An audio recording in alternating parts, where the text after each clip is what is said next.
Welcome to the Get Digital Marketing Results podcast, where we give you information and actionable tips to grow your organization.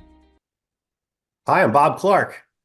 And I'm Donna Body. We're with Delos Inc., and we make the web work for you. In today's Tech News Tuesday episode, we're talking about one of the most powerful tools in your marketing toolbox, email marketing. We've got some great tips to share to make the most of your email campaigns.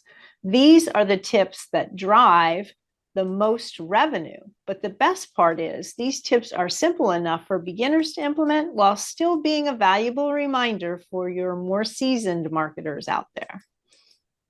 That's right, Donna. To make the most of your email campaigns, let's start with the subject line. The subject line is crucial, isn't it? Oh, absolutely, Bob. If people don't click on your email, all your hard work goes down the drain. So it's important to experiment and identify the subject lines that resonate with your audience. You want this to be a hook to get their attention. And once you find what works, you can turn it into a formula that you can repeat. Right. And don't forget the teaser text, that first piece of the email that shows along with the subject line. It's the combination of the subject and that text that determines whether someone will want to open your message.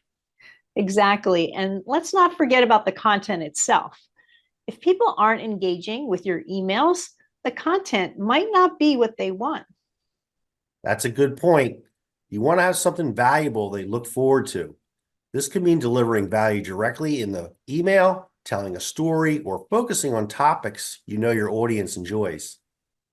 And don't overthink it. Keep it to snack size content with a single message. You're reminding them of your brand with consistency. So if you have a lot to say, it's better to do shorter, more frequent emails that only take a few seconds to read than a longer newsletter that might be missed completely. Most of your subscribers will read your message on a mobile device too, so keep it skimmable and mobile friendly. You also want to evaluate your email capture strategy to make sure you're attracting the right people. Test different lead magnets and placements on your site to see what works best, and pay attention to your bounces and unsubscribes. Your digital marketing should be all about building relationships with your customers and prospects. Too often we find businesses neglecting to build on the relationship they have with their current customers in favor of chasing new ones. That's a missed revenue opportunity for sure. And that's it for today's episode. You can find some links on this topic at delosinc.com/episode 340. And don't forget to subscribe so you don't miss out on our actionable digital marketing tips to grow your organization.